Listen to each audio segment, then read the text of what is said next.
To talk to you again about the prophecy of Daniel, which is an Old Testament prophecy, which talks about the things that are supposed to happen in the end times.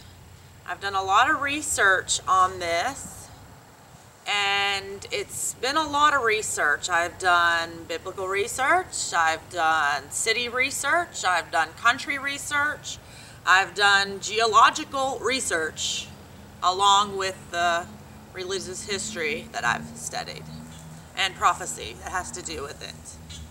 So I'm going to share it with you. This is the book of Daniel, chapter 8. And it says, "Another vision appeared unto Daniel, and it came to pass when I saw that I was at Shushan in the palace, which is in the province of Elam. And Daniel saw in a vision, and was by the river Ulai." Okay, so I actually looked up these places on the internet, and the place called Elam is located in Iran.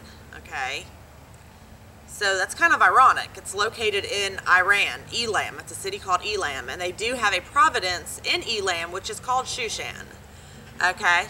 So it's in Iran. It's like on the border of Iraq and Iran, right there on the border on the Euphrates River. Okay, let's keep going. "Then he lifted up his eyes and saw, and behold, there stood before the river a ram, which had 2 horns. So it says that he sees a ram, and it stood before the river, and it had 2 horns. And the 2 horns were high, but one was higher than the other, and the higher one came up last. Daniel saw the ram pushing westward and northward and southward, so that no beast might stand before him. Neither was there any that could deliver him out of his hand. But he did according to his will and became great.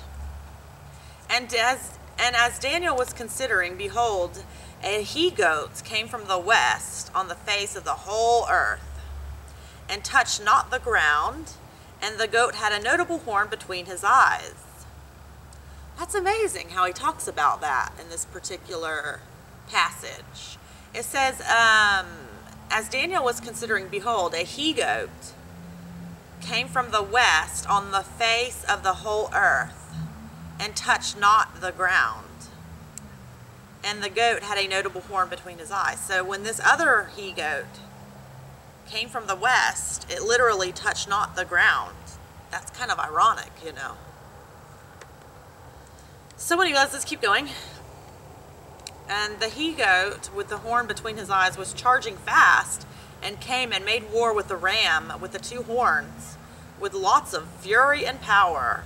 As he did, he broke the ram's 2 horns, and there was no more power in the ram to stand before the he-goat with the horn between his eyes." So basically what this is saying is the he-goat, which is standing on, the ram, which is standing on one side of the river, which Daniel saw, is standing there ready to make war.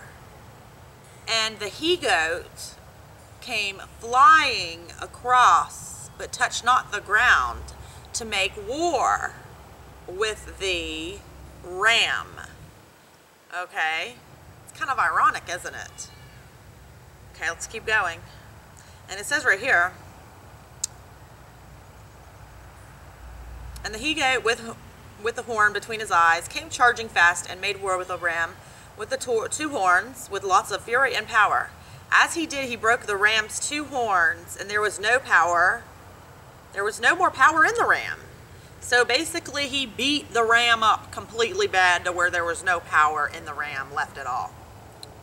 To stand before the he-goat, there's no power for the ram to stand before the he-goat. There was no power for him, because the he-goat beat the ram up, and he yet touched not the ground when he did it.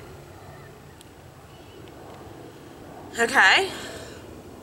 And it says, "But he stamped upon him, and there was none that could deliver the ram out of the he-goat's hand." So there was none that could deliver the ram out of the he-goat's hand, which touched not the ground, and beat him up really bad to where he had no power left in him. Then it says right here, therefore the he-goat became very great. And when he was strong, the great horn between his eyes were broken. So the he-goat became strong because it, battled with this ram and it won, So the he-goat became very strong. And when he was strong, the great horn between his eyes were broken. Before it came up 4 notable ones toward the 4 winds of heaven. And out of one of them came forth a little horn, which waxed exceedingly great toward the south, toward the east, and toward the pleasant land. That's amazing, isn't it? How this he-goat makes war with this ram that's sitting, on one side of the river, which is called the river Ulai, which is in the city of Elam and the province of Shushan, which is located in Iran. And there is a river which runs right there as well, which is called the river Euphrates, which I guess back in Daniel's time they may have called it the river Ulai. Possibly. It sure points to that country over there. And it's kind of weird because the he-goat is flying towards, actually flying from the west towards the east to make war with the ram. Okay, and the ram, from what I've read, the ram has 2 horns, and one horn represents the king of Persia, and the other horn represents the king of Media. Now you're thinking, Media? I've never heard of a city called Media. I've heard of a city called Medina, but I've never heard of a city called Media. Well, maybe it's possibly talking, Persia, of course. One represents Persia, one horn, and the other horn represents Media. Maybe they meant to say Medina, which could be Saudi Arabia. Medina, Saudi Arabia. So the way I look at it is Iran and Saudi Arabia. So the he-goat makes war, and beats the crap out of them when he touched not the earth. And he beats the crap out of this he-goat with 2 horns, which one represents the king of Persia and one represents the king of Media. Or today's modern English, they say Medina, which is today's modern day Saudi Arabia. Anyways, so it's kind of ironic how that he-goat touches not the ground and yet beats them up badly. Wow. Well, this is talking about the end times. Well, in the end times, we do live in the end times, in the technological age, and we do have bombs, we do have drones, we do have all these different things, okay? And it's possible that maybe this he-goat, which touches not the ground, I'm saying it's possible that maybe it's representing the end times. How maybe a bomb could, an airplane basically could fly all the way over there and bomb them countries and destroy them. So maybe that's what it's talking about, because everybody knows a he-goat, a real regular he-goat. Everybody knows about them. And they can't fly, but this one could fly. So it's kind of ironic how it's also describing the end times. Okay, so anyways, then it says right here, but the judgment shall sit, and they shall take away his dominion. Oh, wait, let me finish. Let me go back down. So basically, after they had made war, and the he-goat was made exceedingly strong, but yet he broke the horn, which was between his nose, because he fought so hard, and he broke his horn. Well, one grew out of that horn, and the one that grew out of that horn represents, it represents the first king of Greece.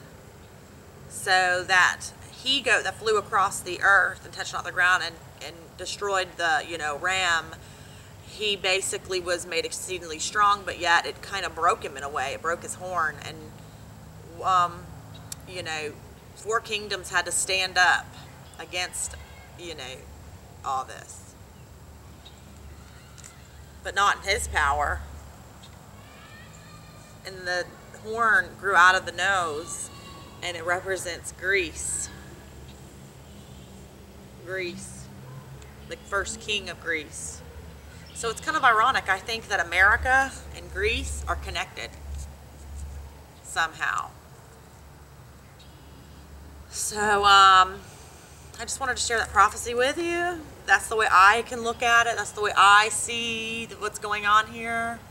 I think America's going to end up bombing Iran, and with either a drone or atom bomb or whatever, I don't know, but I think America's going to end up bombing them.